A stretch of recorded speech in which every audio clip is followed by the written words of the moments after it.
생활을 그리고 믿음 생활을 하는 이 성도님들을 제가 봐오면서 느끼는 것 한 가지는 사람마다 그 믿음 생활 그리고 신앙의 단계들이 있는 것 같습니다. 구체적으로 신앙의 발단 단계라고 하는 책도 있어요.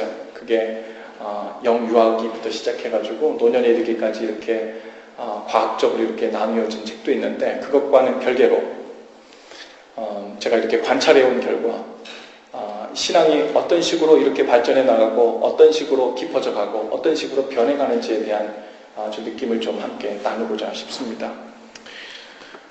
세 가지 단계가 있는 것 같습니다. 물론 그 중간중간에 다 포함하지 못하는 예외 사항도 있고 또 특별히 그 단계를 따라가지 않는 분들도 있지만 많은 경우에는 이런 단계 가운데 많이 속해져 있는 것 같습니다. 오늘 말씀을 들으면서 오늘 내가 어느 단계에 있는가, 그리고 혹 성령께서 제게 오늘 내가 어느 단계에 있으면 무엇을 미스하고 있고 어디로 가기를 원하시는가 하는 그런 마음을 다 우리에게 허락해 주시기를 원합니다. 믿음의 가장 초보 단계는요, 제가 우리 주보 안에 나와 있는 그 설교 노트에도 나와 있듯이 우리 다 같이 좀 한 목소리 읽어볼까요? 믿음의 성숙 단계 1 했는데, 시작! 행위로 믿음을 증명하려 합니다. 그래요. 행위로 믿음을 증명하려는 단계가 아주 믿음의 초보 단계입니다. 믿음을 가진 지 얼마 되지 않았거나 혹은 모태 신앙으로 어렸을 때부터 기독교 가정에서 신앙생활 해온 그런 사람들의 많은 경우에는 눈에 보이는 그 율법을 열심히 지키는 것을 통해서 내가 믿음이 있다는 것을 증명해 보이고 나타내 보이려고 하는 그런 경향들이 있습니다. 신앙의 규칙, 즉 율법을 열심히 지킬수록 신앙생활을 열심히 하는 것이고, 그러다 보면 하나님도 기쁘시게 할 거고, 그러다 보면 하나님께서 내게 복도 주시고 은혜도 주시고 선물도 주실 거라는 그런 막연한 생각이 우리 가운데 있는 거예요. 율법을 지키는 것을 열심을 내는 것을 통해서 내 믿음이 있음을 인정받고 싶어하는 그런 마음입니다. 여기서 율법이라는 것을 좀 정의하고 넘어가면 좋겠는데요. 이 율법이라는 것은 율례와 법도의 준말입니다. 율례와 법도. 구약시대에는 십계명을 비롯한 율례와 법도들이 참 많았지만 신약시대에 교회가 생겨나면서 하나님을 섬기는 새로운 율례와 법도들도 많이 생겨납니다. 약간의 의미 차이는 있지만 성경에 이 율법이라는 말 대신에 쓰이는 용어들이 있습니다. 그래서 이런 용어들이 나오면 저게 율법이란 말이구나, 율법 대신 쓰인 의미구나 라고 생각하면 되는데, 주로 율례, 법도, 그리고 주의 법 혹은 계명, 교훈 혹은 증거 혹은 말씀, 이런 것들이 다 율법이란 말과 혼동돼서 이렇게 쓰이는 말들입니다. 예를 들어서 일요일에 예배하는 것, 우리 함께 예배하고 있는 것, 이거 율법입니다. 예배하러 갈 때 11조와 감사예물을 준비해 드리는 것도 율법입니다. 전도하고 선교하는 일도 큰 의미에서 보면 주님께서 우리에게 주신 계명, 율법이고요. 어려운 사람들을 물질과 힘과 은사를 동원해 돕는 일도 율법입니다. 신앙의 초보 단계에서는 이러한 눈에 보이는 행위들, 예배하고 헌금하고 봉사하고 전도하고 구제하는 일, 즉 율법을 열심히 지키는 것에 의해서 자신의 믿음을 가늠하고 싶어 합니다. 율법을 지킴으로 자신이 만족을 얻고 또한 하나님도 만족시킬 수 있다고 생각합니다. 심지어 한 주간 내내 내가 원하는 것을 성취하기 위해서 내가 원하는 방식으로 하나님의 뜻과는 별개로 그렇게 내 마음대로 살았다 할지라도 일요일에 교회에 와서 예배하고 헌금을 드리고 봉사도 했다면 할 일을 다 했다고 생각하는 거예요. 그리고 그 정도의 율법을 지키며 살고 있는 자신은 제법 괜찮은 모범적인 크리스천이라고 생각합니다. 이것이 율법주의적인 그리스도인의 전형적인 모습입니다. 눈에 보이는 큼지막한 율법들을 지켰기 때문에 나는 하나님의 자녀로서 할 만큼 한 것이고, 오히려 하나님 앞에서 그런 열심을 보였으니까 오히려 하나님도 내 기대에 부응해 주셔야 되는 것 아닙니까 하는 태도를 갖게 되는 거예요. 마치 하나님은 우리가 어느 수준의 율법을 지켜서 그 희생과 노력의 배러리를 충전만 시켜드리면 하나님은 그 배러리가 충전될 때마다 우리에게 복을 주셔야 되고 은혜를 주시고 우리가 원하는 것을 공급해 주셔야 되는 분으로 그렇게 생각하는 것입니다. 성경에 이러한 신앙 태도를 가지고 살았던 사람들이 있죠. 그 사람들이 바로 바리새인들입니다. 신앙의 두 번째 단계는요, 다 같이 한번 읽어볼까요? 시작! 믿음을 마음에만 담아두려 합니다. 네, 믿음을 마음에만 담아두는 단계가 바로 두 번째 단계로 볼 수 있어요. 그러니까 율법을 열심히 지키는 것을 통해서 내 신앙을 증명해 보이려고 하는 이 믿음의 초보 단계, 그 신앙생활을 계속하다 보면요, 밖으로 드러나는 율법을 성취하는 일에만 몰두하면서 신앙생활을 하다 보니까 어느 날 이 신앙생활이라고 하는 것이 결국 기독교 문화에 적응하며 사는 일과 별로 차이를 못 느끼는 거예요. 기독교 문화 예배하는 거, 기독교 문화 헌금하고 전도하고 선교하고 그런 삶 사는 거, 그거하고 믿음이 있다고 하는 율법을 지키며 사는 것과 별로 그렇게 차이를 못 느끼는 거예요. 그리고 율법을 성취하는 일에만 매여서 사는 일이 어느 날 허무해지기 시작하고 의미 없게 느껴지기 시작합니다. 한 주간 마음과 생각으로는 수많은 죄를 짓고 실제로 온갖 죄에 빠져 살다 못해 쩔어 살았는데 그저 일요일에 교회에 나와서 몇몇 정해진 율법만 지켰다고 해서 예배드리고 헌금하고 봉사하고 좀 웃는 얼굴로 서로 자매님 형제님 하고 반갑습니다 이렇게 몇 번 하고 나면 하나님께서 눈 감아주시고 기뻐해 주신다는 것이 영 찝찝하고 진짜 같아 보이지 않는 것입니다. 그때 우리는 행위, 즉 율법이 아니라 은혜로 말미암아 믿음으로 구원받는다라는 메시지를 듣게 되죠. 그 메시지를 듣고 나면 마치 이제서야 기다리던 진짜 복음을 들었구나라는 생각이 이제 우리 마음에 들게 돼요. 그리고는 이렇게 생각합니다. 아, 그래서 내가 율법을 그동안 완전히 다 지킬 수 없었던 거구나. 사실은 그거 내 마음대로 다 지킬 수 없던 거구나. 그 율법에 그렇게 매달려 살았으면 안 되는 거구나.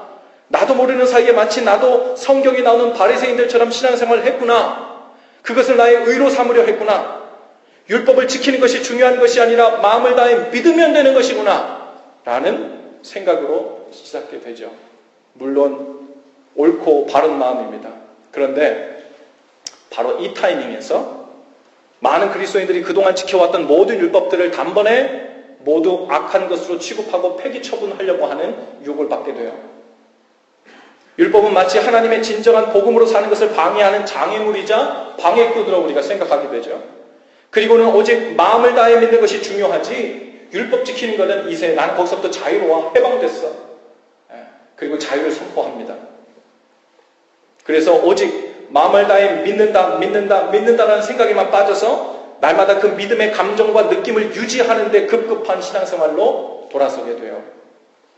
그리고 예배 시간마다 가능하면 예배당 맨 앞자리에 앉아서, 여러분 앞자리에 앉으신 분들한테 뭐라 그러는 게 아니고요, 예수님 믿습니다.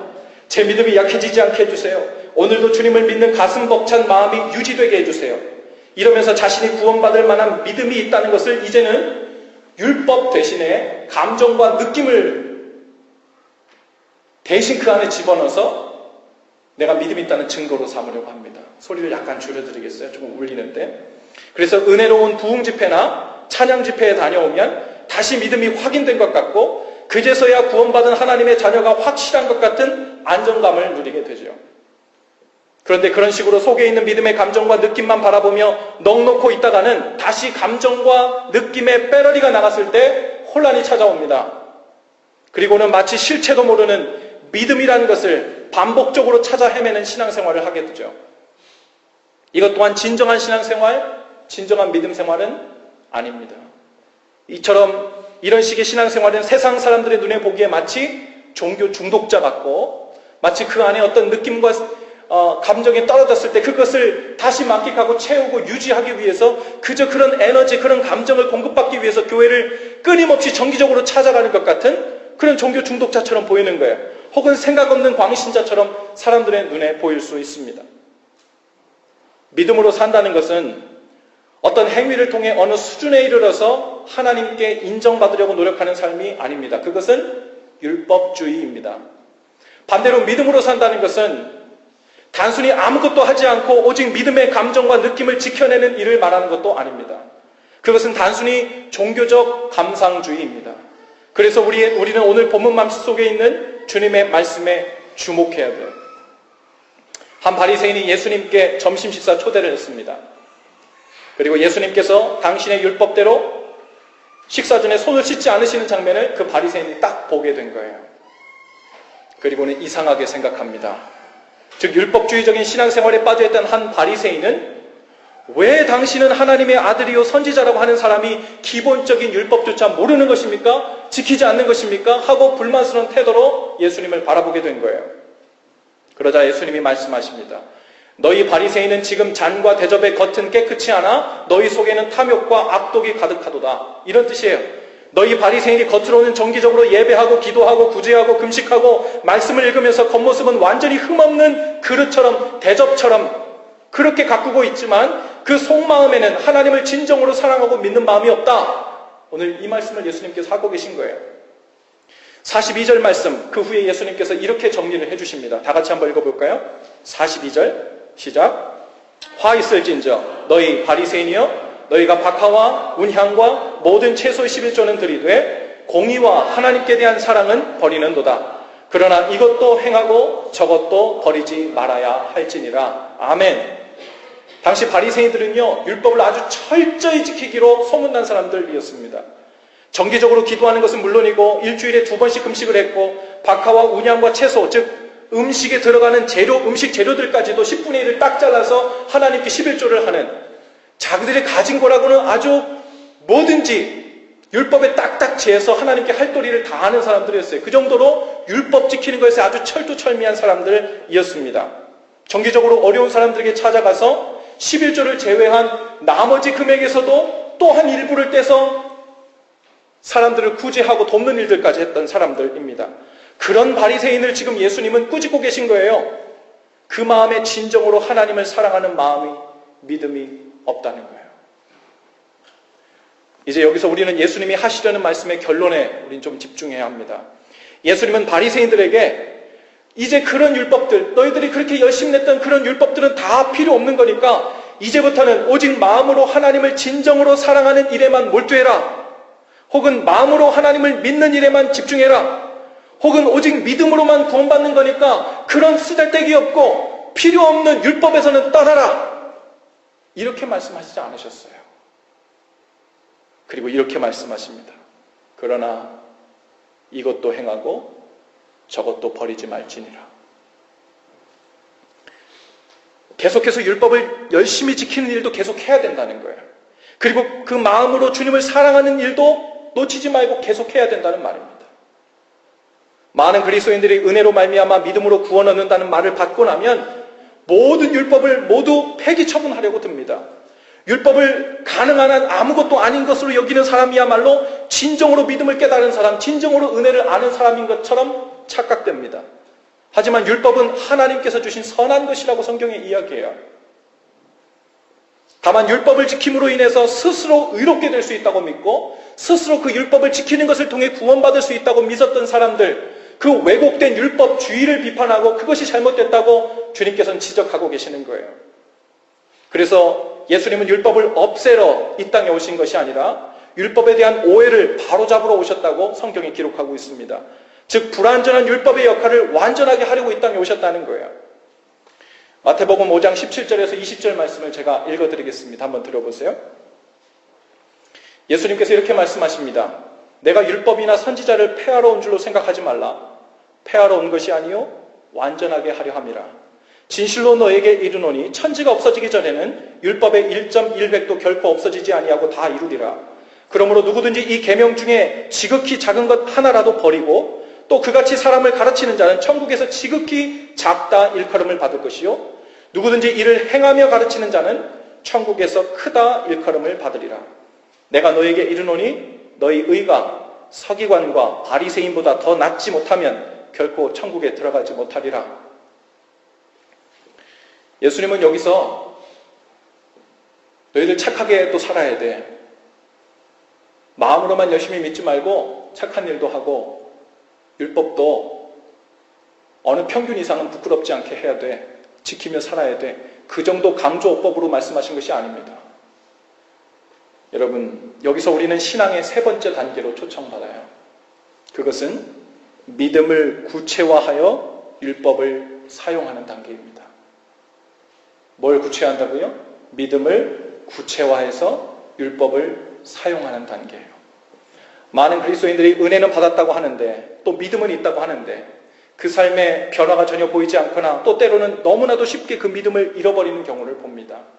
그 이유는 그 믿음을 지켜내는 율법을 사용하지 않고 그저 무방비 상태로 하늘에서 뚝 떨어지는 은혜만 기다리는 식의 신앙생활을 하기 때문에 그렇습니다. 즉 은혜는 하나님이 주시는 거니까 은혜라는 감나무 밑에서 가서 입을 벌리고 누워있는 거예요. 주님, 이전에 제가 감을 쫓아다니고 떨어지는 감을 잡아보려고 내 노력과 내 의지로 율법을 지켜가면서 쫓아다녔던 그런 삶을 이제 다 청산했어요. 더 이상 저는 율법을 쫓아다니지 않습니다. 이제는 주님께서 주시는 대로 받아먹고 주님께서 이끄시는 대로 가는 믿음의 삶, 은혜의 삶을 살기 때문에 저는 더 이상 감 따라 나무에 올라가지 않습니다. 저는 밑에서 자리를 펴고 입을 벌리고 감이 떨어지기를 기다리겠습니다. 이러고 있는 거예요. 그리고 자리를 펴고 나무 밑에서 누워서 감 떨어지기를 하고 기다리고 있으면 그 다음 어떻게 될까요? 그대로 잠이 듭니다. 아주 깊은 영적인 잠을 들어요. 우리는 그냥 가만히 있으면요, 그냥 잠들게 돼 있어요. 내가 아무 일도 하지 않고 주님 앞에서 입을 벌리고 주님의 은혜의 감은 언제 제 입속에 떨어지나요? 주님께서 안 주셨으니까 못 먹는 거 아니에요. 주님께서 정확히 타겟을 조준을 잘하고 못 주셨으니까 제가 못 받아 먹는 거 아니에요. 혹시 우리가 주님 앞에서 믿음이란 이름으로, 은혜란 이름으로 그저 내 마음에 저는 중심으로 주님을 믿어요. 율법이든 규칙이든 제한이든 더 이상 중요치 않습니다. 이제는 주님께서 저에게 주시는 감만, 입안에 떠먹여 주시는 그 감, 그것만 기다리고 있는 거예요. 언제 주실 거예요? 제 삶이 이렇게 망가져 가는데도, 제 영혼이 이렇게 피폐해져 가는데도, 제가 주님과 이렇게 멀어져 가는데도 주님 왜 응답이 없으세요? 혹시 그러한 태도로 주님 앞에 나가고 계십니까? 우리 무언가 바로 잡아야 됩니다. 여러분, 주님께서 분명히 이렇게 말씀하십니다. 이것도 행하고 저것도 버리지 말아야 할지니라. 즉 나무 위에 있는 은혜라는 감을 따 먹어야 내 영혼이 산다는 믿음이 확실히 있다면, 정말 그런 믿음이 있다면 그 사람은 어떻게 하겠어요? 당연히 나무에 올라갈 계획을 세우게 됩니다. 하지만 이전과 다른 것이 있다면 내 힘으로 나무에 올라갈 수 있다고 믿지 않아요. 그리고 또한 주님의 은혜가 아니면 그 나무에 올라간다 해도 따먹을 수 없다는 걸 압니다.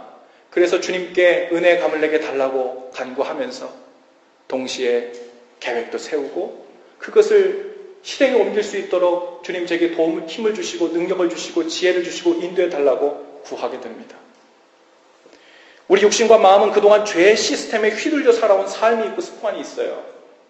그래서 그동안 아무리 은혜를 많이 받고 믿음을 갖게 되었어도 만일 아무것도 하지 않고 그냥 가만히 내버려 두면 자연스럽게 다시 죄 짓는 생각, 하나님 없이 내 생각과 방식대로 살려는 생각으로 기울게 됩니다. 그런 모습은 지극히 정상이에요. 나는 항상 왜 이러지? 이번에도 죄에 또 넘어진 것 보니까 나는 진짜 믿음이 있었던 게 아니었나 봐. 그렇게 좌절할 필요 없어요. 아무리 은혜를 많이 받았어도요, 그대로 가만 두면요, 그리고 감나무 밑에서 앉아서 가만히 누워서 가만히 있잖아요.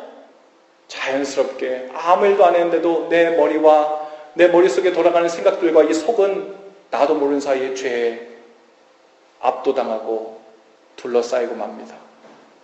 그것이 우리의 죄성이에요. 가만히 두고 아무것도 안 하게 되면 선보다 악쪽으로 기울게 되는 죄의 경향성, 그것을 우리는 원죄라고 하는 겁니다. 태어나면서부터 죄도 안 지었는데 당신이 죄인이요, 이것이 원죄가 아니라 죄를 짓고 난 다음에 그 죄를 짓고 싶어하는 그 욕구가 모든 사람의 속에 있어서 가만히 내버려두면 죄 쪽으로 휘둘리게 되고 기울게 되는 것이 이 죄의 경향성입니다. 우리 아이들을 키우다 보면 그런 것을 보게 돼요. 인정하기 싫은 이야기지만 제가 딸이 둘 있는데도 아이들을 가만 놓고 보면요, 가르치지 않고 훈계하지 않고 그것이 바르지 않은 것이라고 가르치지 않으면요, 가만 두면 싸웁니다. 고집부려요. 이기적이 되고요. 자기 것만 찾게 되고요. 얘는 왜 누굴 닮아가지고 이럴까? 그런 생각하면 안 돼요. 아빠 닮아서 그런 것이 아니라 엄마 닮아서 그런 것이 아니라 둘 다 닮아서 그래요. 엄마 아빠가 사람이니까 걔도 사람인 거예요. 성경에서는 그게 사람이래요. 가만두면 죄 쪽으로 기울게 되는 경향성이 있어요. 그래서 아이들이 죄를 짓고 그런 말을 하고 그런 의도를 보이게 되면 깜짝 놀래갖고 야, 넌 도대체 누구 아들인데 누구 딸인데 이 모양이니? 이러고 나오면 아이들이 억울해해요. 왜 그런 줄 아세요? 엄마 아빠도 그런 것 같은데 나만 이상한 사람 만드는 것 같거든요.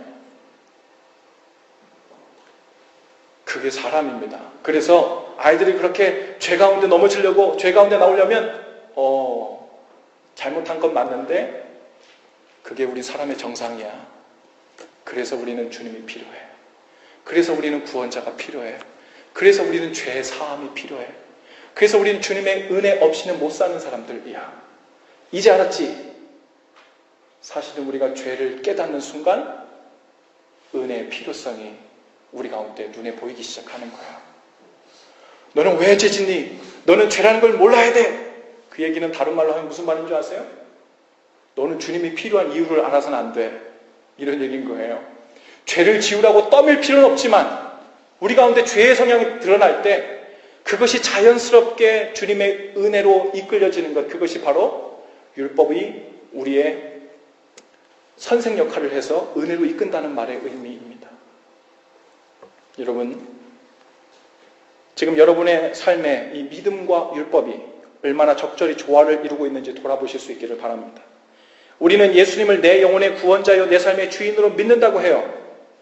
그렇다면 지금 내 모든 시간의 주인이신 예수님께 그 믿음을 고백하기 위해서 정해놓은 최소한의 여러분만의 규칙, 그것이 율법입니다. 그것이 있어요? 그것이 없다면 사실은 주님, 내가 가지고 있는 이 모든 시간은 주님의 것입니다 라는 것은 믿음은 사실 진짜가 아닙니다. 우리 마음속에 어떤 진짜 믿음이 들어오잖아요. 그러면 그 진짜 믿음을 실행에 옮기기 위한 구체화하는 작업이 자연스럽게 따라오게 돼 있죠. 누군가, 그러면 안 되지만 누군가 우리에게 로또에 당첨될 수 있는 어느 정답을 누가 미리 번호를 주었다고 칩시다. 신뢰할 만한 정보를 받았어요. 물론 그거 받았다고 그러면 안 되지만 우리 죄성이 있는지라 그것을 정말로 믿게 된다면 그 사람은 어떻게 행동할까요? 뭐부터 해야 돼요? 가서 로또를 사러 가야 될 거 아니에요. 정말 믿는 사람들은 가서 삽니다. 그 번호를 적용해서 구체적으로 그걸 찍고 그리고서는 그 당첨돼서 그 번호가 나오는 때를 기다리고 있겠죠. 진짜 믿는다면 그 믿음에 대한 구체적인 실행, 구체적인 그 단계가 당연히 따라오게 돼 있어요. 근데 나는 주님을 진짜 믿어요. 중심으로 믿어요. 그런데 주님이 은혜 주실 때를 저는 그냥 기다릴게요. 주님께서 지나가시다 생각나면 주시면 감사하고요. 아니면 그냥 쭉 기다리고요. 이런 것은 진짜가 아닙니다. 주님이 내 삶의 진짜 주인이시고 내 시간의 진짜 주인이시라고 믿는다면 내 시간이 주님 앞에 어떻게 드려질지에 대한 내 삶의 시간을 분배한 어느 규칙, 다른 말로 하면 율법, 이러한 것들을 우리가 정해놓고 최소한 그 속에서 주님 앞에 믿음을 고백해서 구체화시키려는 노력이 있어야 합니다. 예를 들어 일요일은 주님을 예배하는 날로 온전히 떼어놓고 주님께서 기뻐하시는 일을 위해 시간을 사용하기로 정한 규칙이 여러분의 신앙생활이 있습니까? 기도하는 시간, 성경을 읽는 시간 혹은 큐티를 하거나 소그룹으로 모이는 시간을 형편에 맞게 구체적으로 여러분 정해놓아야 합니다. 아니면 나는 어쨌거나 마음으로는 믿으니까 그냥 마음이 내킬 때 성경도 보고 안 바쁘면 예배도 가고 간혹 살면서 문제가 생기면 기도도 하지 뭐, 이런 식으로 신앙생활을 하고 있다면 그것은 마치 믿는 마음이 중요하니까 율법은 아무래도 상관없어, 그건 난 이미 다 폐기 처분했어, 이렇게 고백하는 것과 똑같은 거예요. 주님은 이렇게 말씀하십니다. 이것도 행하고 저것도 버리지 말지니라. 또한 여러분이 가지고 있는 모든 재물의 주인이 또한 주님이시라는 믿음이 있다면 그것에 대한 나름대로의 신앙의 규칙 또한 세워져야 합니다. 11조라는 헌금의 의미도 같은 맥락에서 온 거예요. 단순히 교회 다니니까 무슨 멤버십 피도 아니고 10분의 1, 수입의 10분의 1을 주님께 드리라고 하는 것, 그렇게 접근하면 여러분 교회는 그렇게 하면 안 되죠. 하나님의 교회에서 그렇게 사기치면 안 되죠. No. 그런데 10의 1조는 멤버십 피가 아니에요. 10의 1조는 하나님께서 나에게 주신 모든 재물이 하나님 것이라는 것을 고백하는 내 삶의 하나의 규칙, 고백하는 구체화시킨 하나의 율법입니다. 그것을 통해서 내 삶 전체가 하나님 것이라고 고백되는 삶을 최소한 내 삶 속에서 구체화시켜서 고백하며 살고 있습니다 라는 것이 우리 삶 가운데 나타나야 되는 거예요. 예수님은 우리가 진정한 믿음이 있다면 이것도 행하고 저것도 버리지 말지니라 하셨습니다. 진정으로 내 모든 소유는 주님께서 주신 것이고 나는 주님의 것을 잠시 맡은 청지기로서 살고 있다는 믿음이 있다면 반드시 자신의 신앙과 형편에 맞는 규칙을 세우고 그 규칙을 지킴으로 인해서 믿음을 지키는 것입니다. 지난 주일 제자훈련 시간에 공포영화나 혹은 음란영화 혹은 뉴에이지 음악 이러한 것들을 보고 듣는 것에 대한 이야기들을 함께 나눴어요. 제가 단편적으로 어떤 영화는 되고 어떤 영화는 보면 안 되고 어떤 음악은 들어도 되고 듣지 말아야 하는 그런 것을 제가 일일이 다 분류할 수는 없습니다. 하지만 한 가지 분명한 원리는 하나 우리가 알 수 있는데 우리의 눈으로 보고 귀로 듣는 모든 것은 우리 영혼에 어떤 식으로든 인풋 작용을 한다는 거예요. 인풋이 들어오면 그것은 분명히 영향을 미치게 돼 있어요. 좋은 영향이든 나쁜 영향이든 우리 눈으로 보고 귀로 들어오는 것은 인풋이 되고 이미 들어온 것은 우리 영혼과 마음에 어떻게든 영향을 미친다는 거예요. 그리고 우리 마음과 생각이 그것에 이끌리기 시작합니다. 그것은 경험으로 봤을 때 아마 저와 여러분 모두가 동의하는 것들 중에 한 가지일 것입니다. 지난주 언제쯤이었던 것 같아요. 오랜만에 우리 두 아이들을 일찍 재우고요. 아내와 저와 저녁 시간이 좀 남았어요. 그래서 오늘 저녁에는 시간이 이렇게 아이들이 일찍 자고 시간이 남았는데 오랜만에 우리 둘이 영화 한 편 보자. 그래서 이제 침대에 둘이 누고서는 기분 좋게 누워서 영화를 검색하다가 한국 영화를 하나 골랐는데 제목을 보니까 재밌을 것 같아요. 스릴러 같아요. 야, 스릴러 본 지가 언제냐. 한번 오늘 저녁에 한번 다 같이 보자. 그리고서는 스릴러 영화 같아서 딱 틀었는데 보다 보니까 스릴러가 아니에요. 공포 영화예요. 섬뜩한 장면도 많이 나오고 또 잔인한 장면도 막 나오고. 근데 사람이 죄성이 있어서요. 못 끊겠어요. 그리고서는 그것을 궁금해서 그 뒷내용이 궁금해서 계속 보게 되는 거죠. 결국 그것을 다 봤어요. 다 보고 나서 아내와 이렇게 이야기를 나눴습니다. 괜히 봤다. 사실 우리 저녁 시간에 아이들을 재워놓고 아내와 제 책상이 이렇게 붙여져 있거든요. 그러면 이렇게 붙여져가지고 큐티도 하고 말씀도 보고 차도 마시고 그런 여유 시간 즐기는 것은 낙인데 그 시간에 마음이 너무 좋아가지고 주님으로 충천했다가 스릴러 영화 하나 보겠다고 딱 보고 났는데 너무 마음속에 정신이 없는 거예요. 의도하지 않았는데도 장면들이 막 왔다 갔다 하고요. 잠을 자려고 눈을 감았는데도 그 모든 생각들이 저를 휘잡기 시작하는 거예요. 눈으로 보고 귀로 들은 것이 인풋으로 들어가니까 그것이 내 생각과 마음을 붙들고 움직이기 시작하는 겁니다. 밤에만 그런 게 아니에요. 자고 어떨 때는 그렇게 보고 나면 꿈도 꿔요. 그렇죠? 자고 일어나는데 아침도 마음이 은혜롭지가 않아요. 아침에도 힘들어. 이 아침이 너무 힘든 거예요. 이 주님의 임재가 느껴지지 않는 어제 봤던 이 죄의 영화를 보는 것이 아닌데 그런 생각들로 저에게 그럴 때 그런 것을 퇴치하는 어떤 그 규칙이 하나 있습니다. 그것은 무엇이냐면 제가 좋아하는 제가 아주 은혜롭게 잘 듣던 찬양이 있는데요. 그 찬양을 책상 앞에 앉아서 이어폰을 꼽고 또 다른 인풋을 저에게 제공하는 거예요. 그리고 그 찬양을 눈을 감고 한 곡 딱 듣고 나면요. 다시 그 마음이 주님으로 다 차오르기 시작합니다. 율법을, 규칙을 거꾸로 사용하는 거예요. 우리는 의도하지 않았어도 다니면서 집에 있으면서 사람들의 눈을 귀에 보이는 것들 통해서 인풋이 계속 들어가면서 그것이 내 생각과 마음을 계속 휘잡습니다. TV를 보고 인터넷을 보고 책을 보고 내 눈에 귀에 들리는 것들은 어떻게든 우리의 마음과 생각을 사로잡게 돼 있어요. 여러분, 이제는 우리는 하나님이 계신가 안 계신가 이거 고민할 때가 아니잖아요. 주님은 분명히 계신데 문제는 뭐냐면 주님께서 분명히 계신데도 불구하고 그것을 알매도 불구하고 나도 모르게 죄로 이끌려져 가고 하나님부터 멀어지기 시작하고 하나님부터 뒷걸음쳐서 가고 있는 내 자신을 발견할 때 고민이 되는 거 아니에요? 아까 우리 박주자매님 대표기도 하는 것처럼 그것이 우리의 고민 아닙니까? 그죠? 그렇다면 이제는 의도적으로 하나님이 계심에도 불구하고 자꾸만 죄 길로 빠져들어가고 있는 우리를 다시 돌이켜서 주님께로 붙들어 놓을 수 있는 안전장치, 규칙, 율법이 있다면 의지적으로 그것을 붙들고 사용할 줄 알아야 된다는 거예요. 그것이 바로 믿음을 구체적으로 적용해서 율법을 믿음을 위해 사용하는 것입니다. 할렐루야. 여러분, 바로 그럴 때 이 율법의 제 의미, 제 역할이 살아나기 시작하는 거예요. 믿음으로 산다는 것은 단순히 모든 규칙, 율법을 무시하고 그 규칙들을 초월하여 사는 것만은 의미하지 않습니다. 사람이 참으로 무엇을 믿는다면 그 믿는 바에 대한 실행 계획을 반드시 세우게 됩니다. 그것이 바로 율법이에요. 규칙이라고 해요. 그리고 그 믿는 바대로 그것을 최선을 다해 지키는 거예요.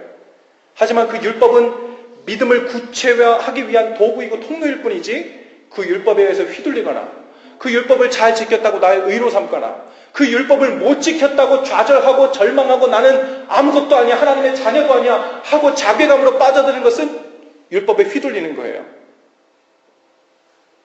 그런 의미에서 율법은 멀리해야 하지만 거기서 자유하지만 믿음을 강화시키기 위해서 우린 율법을 바로 잡아야 되고 없는 것들은 세워나가야 됩니다.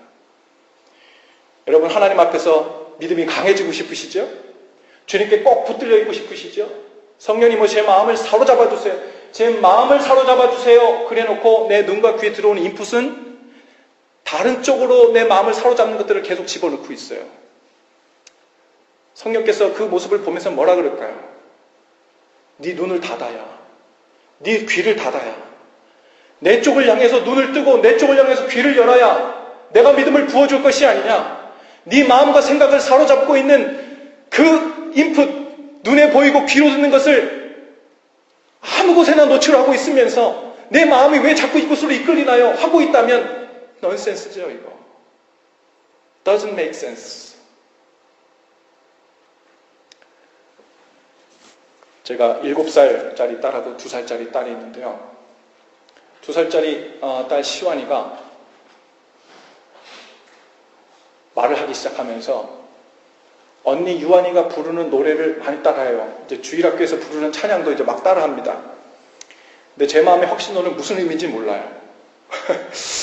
어떤 거는 하나님, 예수님 이런 것은 이렇게 짐작을 하고 있는 것 같아요. 그런데 그런 다른 단어들 있죠. 그런 단어들은 알고 얘기하는 게 아니라 언니가 혹은 전도사님이 선생님이 부르던 그 노래 가사의 pronounce, 그 어떤 발음을 비슷하게 따라하는 거예요. 그러니까 무슨 의미인지 모르고 반복적으로 그것을 되뇌이는 겁니다. 마치 우리가 신앙의 초보이고 유아기 때 마치 이런 식으로 신앙생활을 한다니까요. 무슨 의미인지 몰라요. 그런데 주일이니까 예배는 가. 무슨 의미인지 몰라요. 11조 하라니까 11조 하고 감사헌금 해. 무슨 의미인지 몰라요. 선교하라니까 선교하고 전도하니까 전도하고 봉사하니까 봉사하고 율법을 다 지켜요. 시완이가 크기 시작합니다. 유한이만큼 크고 자기가 노래 부르고 있는 그 단어의 뜻에 대해서 알기 시작하면 이런 생각을 하게 되죠. 마치 2단계인 거예요. 그때 배웠던 이 10계명 안식일을 기억하여 거룩히 지키라는 것이 이런 뜻이었구나. 생각해 보는 거예요. 아유, 내가 그 어렸을 때 그때는 그 안식일을 기억하여 거룩히 지킨다는 것이 이런 의미지도 모르고 그냥 주일날 가서 앉아가지고 노래 한번 부르고 하고 헌금하고 집에 앉았으면 안식일을 거룩히 지킨 줄 제가 잘못 생각하고 있었네. 그리고서는 자기가 자기 딴에는 뭔가 큰 거 깨달은 줄 알고요. 그 이전에 행하던 율법을 다 폐기합니다. 나는 이제 주일날 안 가. 토요일날 가서 예배하지 뭐. 나는 주일날 예배 안 해도 돼. 새벽기도 갔다 왔으니까. 율법의 모든 경계선을 다 없애버려요. 자기는 좀 컸대요. 뭐 좀 이해했대요. 더 크잖아요? 그러면 이런 생각을 하게 돼요. 하나님께서도 나보다 생각이 더 뛰어나신데 내 체질을 아시고 내 생각을 아시는 하나님께서 왜 안식일을 기억하여 거룩히 지키라고 말씀하셨을까? 바로 나 같은 사람을 위해서 그 율법을 주셨구나. 이렇게 자유와 해방이라는 것을 나에게 주셨을 때 경계선도 없이 그냥 그것에 만족하고 있을 때 사실은 내가 믿음이 더 강해지고 하나님께 가까워질 줄 알았는데 나중에 가보니까 주일이고 새벽기도고 뭐고 나중에 가봤더니 예배라는 걸 안 지키고 있어요. 나중에 가봤더니 헌금이라는 걸 안 하고 있어요. 나중에 가봤더니 봉사라는 걸 안 하고 있어요. 나중에 가봤더니 주님께서 말씀하신 율법이라는 것을 콧등으로도 안 듣고 있어요. 하나님을 진짜 사랑해 보겠다고 마음으로 섬겨보겠다고 시작했는데 나중에는 마음은커녕 주님께서 원하시는 계명의 개자도 따라하지 않고 있어요. 이렇게 막 나가고 이렇게 자유를 방종하는 나를 위해서 아주 최소한의 기본적인 것을 주님께서 우리에게 명령으로 바운더리를 쳐주셨구나. 그것이 안식일을 기억하여 거룩히 지키라는 것이구나. 이젠 주일날 와서 예배해야 되겠다. 무슨 일이 있어도 주일날 와서 주님의 날로 선포해야 되겠다. 하지만 이전처럼 뭣도 모르고 와서 예배하는 것이 아니라 이제는 내 온몸과 정성을 다해서 온 신령을 다해서 주님을 예배해야 되겠구나. 나는 율법과 믿음이 함께 공존해서 이 율법을 가지고 믿음을 강화시키는 것으로 온전히 다 살아나게 되는 거예요.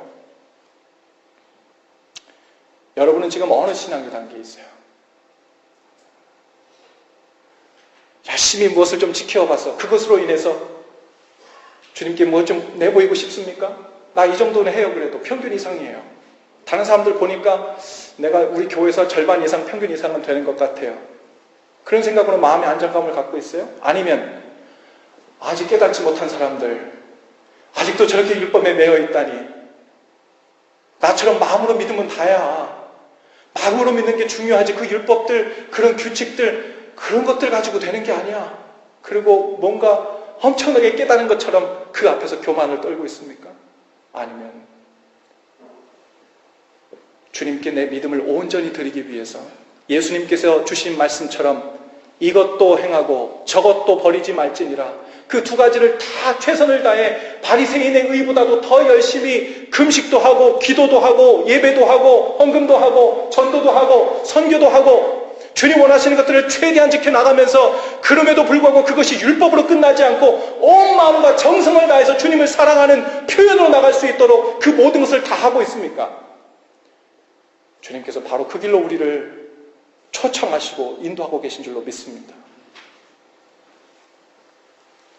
예배가 단순히 찬양단에 세련된 찬양이나 듣고 논리적으로 감동적인 설교나 듣는 것으로 생각하지 않고 주님과 나와의 만남의 약속이고 주님의 임재 앞으로 나가는 것이라고 여러분 확실히 믿는다면 그것은 반드시 구체화하게 되게 되죠. 주님과의 예배, 그 만남, 그것을 진심으로 사모하고 믿게 되면 그것이 어떻게 구체화가 되겠어요? 토요일날 저녁 시간을 어떻게 쓰는가부터 구체화가 됩니다. 내가 아침에 예배를 가려면 몇 시에 자야지 아침에 무리가 되지 않지.